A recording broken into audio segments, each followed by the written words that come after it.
задоволство ми е да ја најавам заменик националниот координатор за трансплантација, доктор Александра Гавриловска-Брзанов. Ви благодарам, докторка Повелите.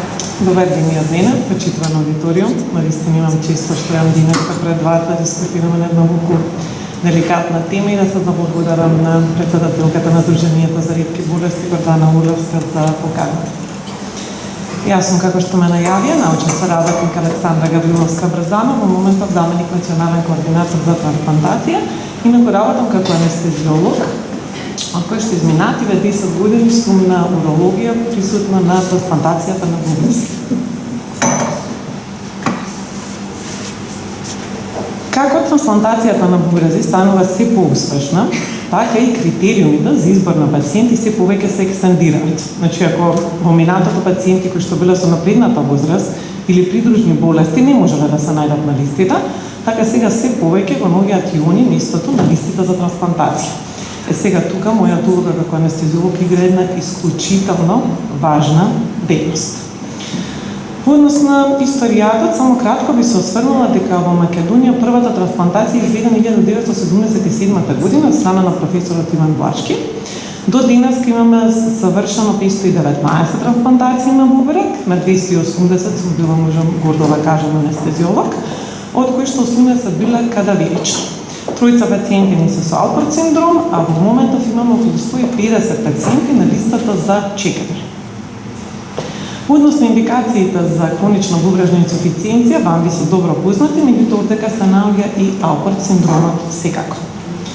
Што е многу интересно и оно што го споменав на првиот слајд, е дека постојат апсолутни контраиндикации и овие пациенти кои што имаат активна малигна болест, активна инфекција, сериозно нарушување на крвните садови, неодамнешен миокарден инфаркт, кои што имаат крајна степен на системско завалување на некој друг орган, или кои што имаат присуство на ХЛА антитела, не можат никогаш да бидат реципиенти на бубрек.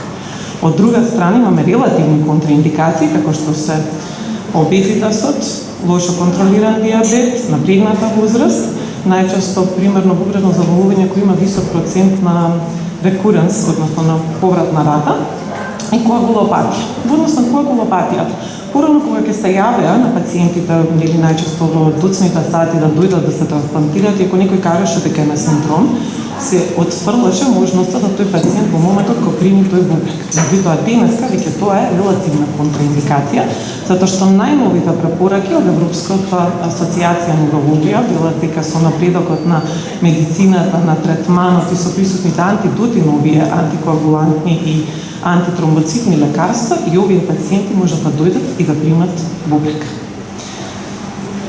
Во однос на системскиот ефект, како што и мојата колешка Николина кажа, значи овие пациенти со хронична бубрежна болест, верувајте дека имаат, си остава болеста свој впечаток врз секој орган и органски систем. Кардиоваскуларниот, респираторниот, хематолошкиот, мускулоскелетниот, гастроинтестиналниот, а при тоа да не заборавиме дека кај пациентите со Алпорт ги имаме придружно окото, увото, аортата, езофагусот. Значи, овие се прилично комплицирани пациенти сами по себе. Кога ќе дојдат за предоперативна подготовка, мораме да направиме еден мултидисциплинарен и еден конзилиарен, да кажам, консензус од повеќе медицински специјалности, за да можеме да ги одбереме најсоодветните реципиенти на бубрек. Значи, освен оние основни инвестигации кои што се прават, што на нас ни е многу важно, кои се придружните болести, и доколку има да испитувањата поврзани со тие придружни болести не се постојали од еден месец. Значи, ако треба, ги спроведуваме веднаш во денот дополнително испитувањата во однос на останатите системи. Кога се работи за диализата, каков тип на диализа се, нели? Кога е последната, каква е нивото на калиумот и ацидобазниот статус во крвта. Зашто? Затоа што се смета дека присуството на хемодиализата може да го зголеми ладното време на исхемија на бубрегот кога го трансплантираме и да даде малку одложена функција на графтот. Во однос на нефректомијата и оно што кажа што пред да започне оваа сесија.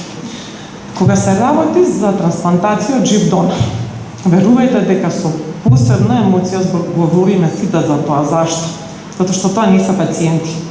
Тоа се луѓе кои што од алтруизам доаѓаат во болница да се подвргнат на многу голема оперативна интервенција, Меѓутоа, само по штета на себе си, а по бенефит на нивниот близок. Меѓутоа, во медицината 100% успех нема како што нема и во другите работи, па така и ние не можеме да гарантираме 100% успех, а при тоа не ни легнува пациент на стол. Значи не легнува некој кој е комплетно здрав и прав, а се става скалпел на него. Значи, предосторожноста наша и одговорноста што ние имаме како медицински тим, верувајте дека е многу поголема во однос на било која останата интервенција. И сега што е тука многу интересно, што порано тоа се правеше со еден голем рез, па нели се вади бубрегот и така натака. Според најновите светски ставови, а ова е студија публикувана пред 2 години од мене како главен автор заедно со нашите колеги на PubMed, дека во Македонија сега веќе се работи лапароскопската нефректомија. Тоа значи дека со дупчиња, со камера се влегува, се препарира целиот бубрек, се прави потоа еден мал рез, со помош на рака асистирано се вади бубрегот, нели што треба да се трансплантира кај реципиентот во другата операциона сала, и при тоа има голем бенефит за пациентот. Значи побрзо го мобилизираме, нема повраќање, полесно се движи, многу е пократок болничкиот престој, а од друга страна не видовме дека има било какви влошувања во однос на бубрежниот графт кој што треба да се трансплантира кај реципиентот. Сега, замислете дека што и да ни се случи, водите во аптека, купувате лекарства. Кога ќе го отвориме оно упатство за лекови, имате внатре леле мајко, интеракција со све можно. А при тоа доаѓате да примите анестезија. Треба да спиете, да не ве боли, да не мрдате. И сето тоа на крајот да биде сведено на нула и вие да се разбудите, да будете комплетно здрави и прави како и претходно. Тоа не може да се постигне со еден лек, се користи палета од анестетици, а при тоа секој од нив има интеракција со другиот. А во конкретниот случај, затоа што најчесто сите лекови ги излечуваме преку бубрек и хепар, ние мораме да внимаваме дополнително да не го оптеретиме тој бубрежен графт, за да може што побрзо да почне да функционира и нормално пациентот да си оди дома.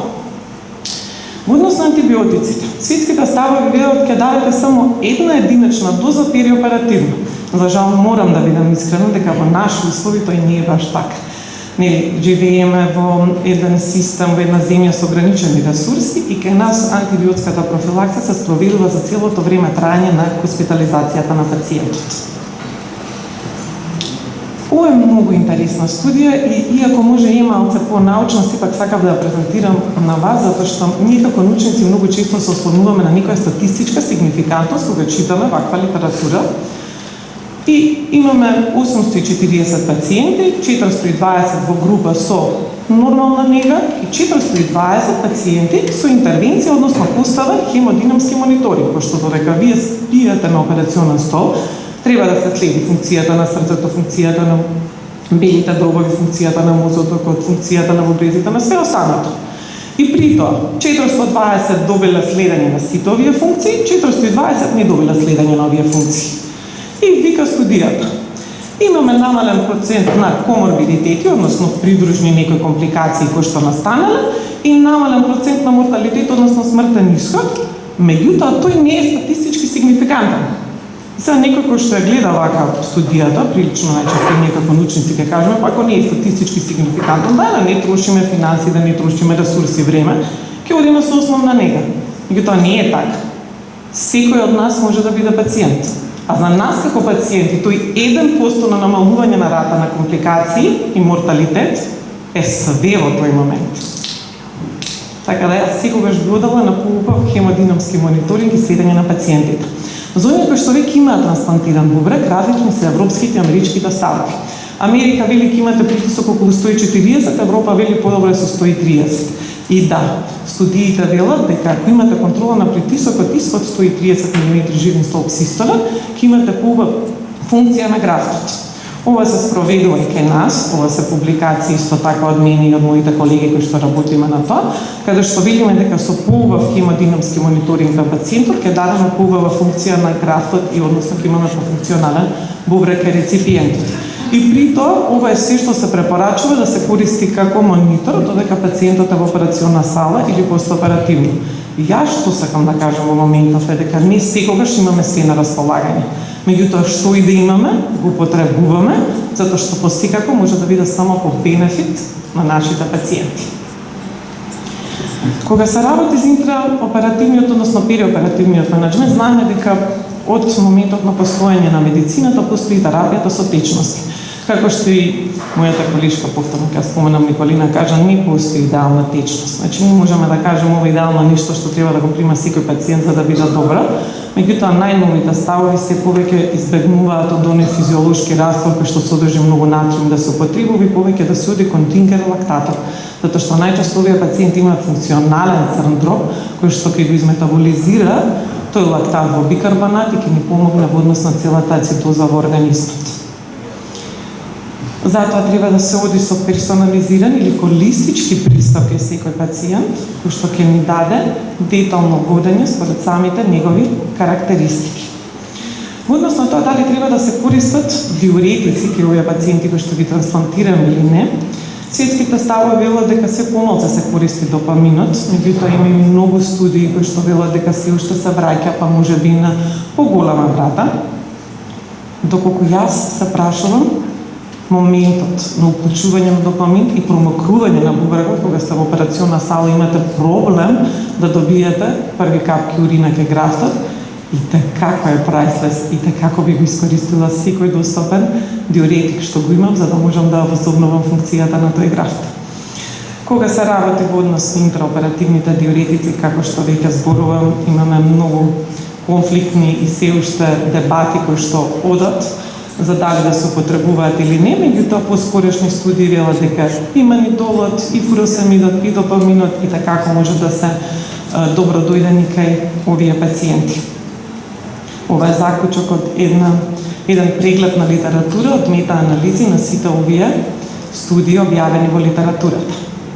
Кога се работи за антикоагулантната терапија, која што после ковид станува се поактуелна, можам само да кажам дека исто така холистичкиот и пациент централизиран пристап е најдобриот избор за да се определи најдобрата антикоагулантна терапија за некој. Сега, за да имаме една така убава хомеостаза, јас си кажувам дека аналгезијата е еден многу важен фактор во овие интервенции, па би рекла и во секоја друга оперативна интервенција.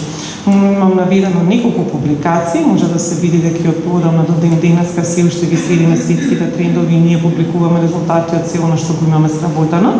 Така, например, 2021 година објавивме за компарација кога пациентите примаат системска аналгезија или добиваа позади епидурална аналгезија централна невроаксијална во крвот.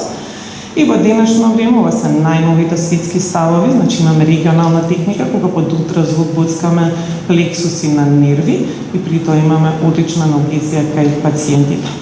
Они се будат и велат дали ме опериравте, дали заврши операцијата, што е стварно едно приубаво чувство и приубави зборови што можеш да ги слушнеш од пациентот. Ова публикација што искочи скорошно пред неколку месеци, исто така на PubMed од моите колеги од мене.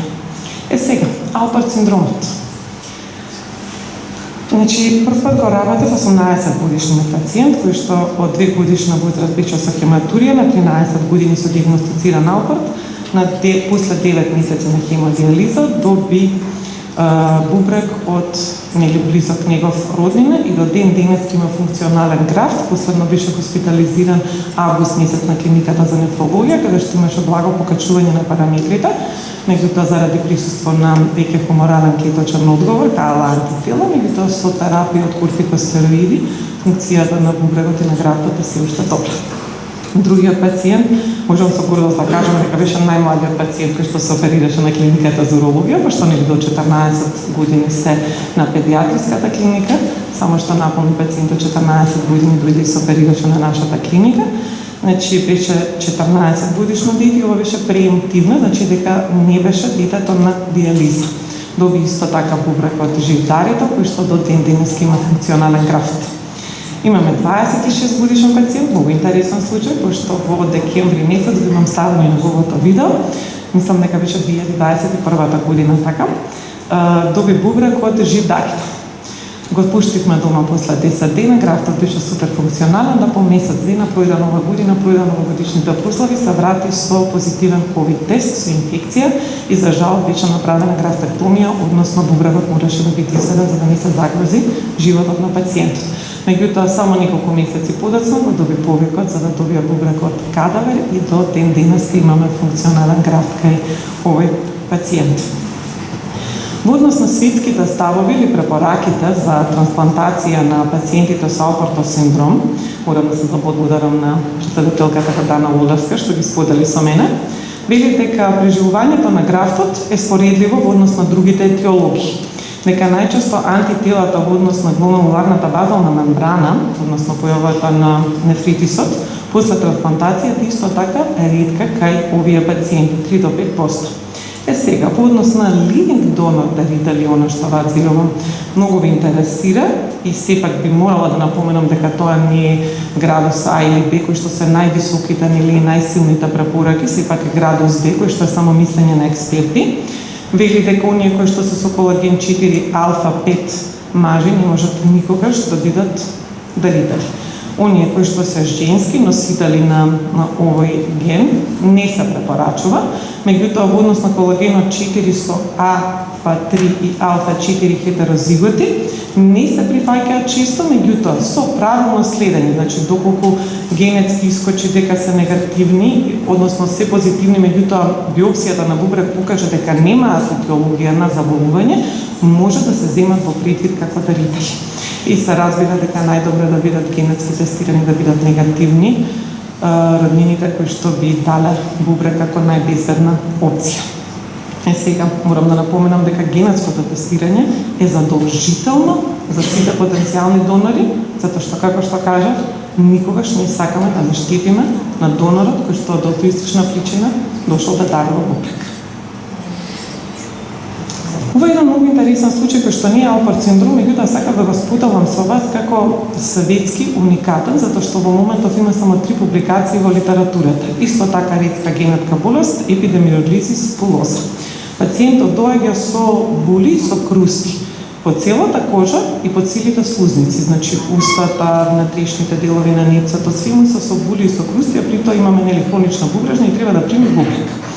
Затоа што во наши услови, повторно ќе кажам, не постојат услови за овој пациент постоперативно кога ќе му се стави цревото за дишење и крустите што ќе ги направиме на стеглото за дишење, да го оставиме да се вентилира на механичка вентилација долго време, беше предизвик за нас како анестезиолози како ќе го изведеме.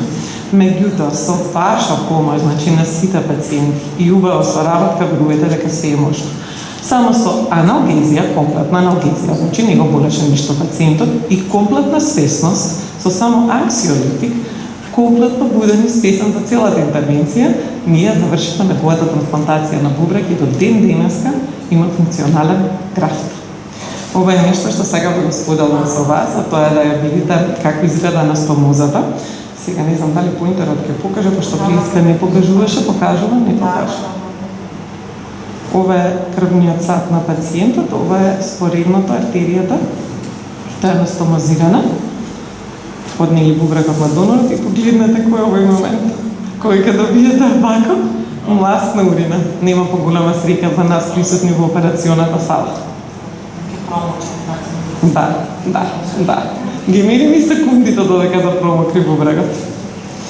Вака сакаме да изгледа чартот на секој бубрек после трансплантација, односно да имаме намалување на сите деградациони продукти и на калиумот.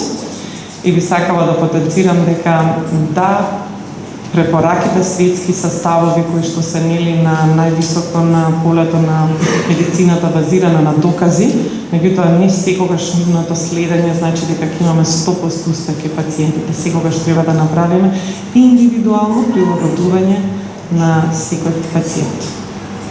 Јас ви благодарам на вниманието. Одлично, много научив. Доктор Александра, само еден момент, јас представам. Поздравам семејствата на Алпорт синдром и нивните донори, кои што се тука, на кои што вие сте и биле анестезиолог и се успешно завршени приказни.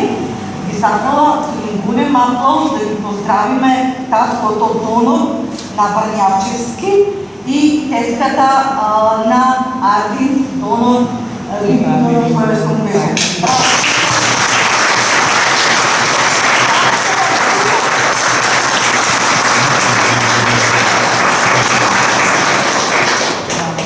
Благодарам на предавањето, многу успешно. Вклучно се надевам, почитувани пациенти, доктори, дека научиме нешто за повеќе. Секоја чест.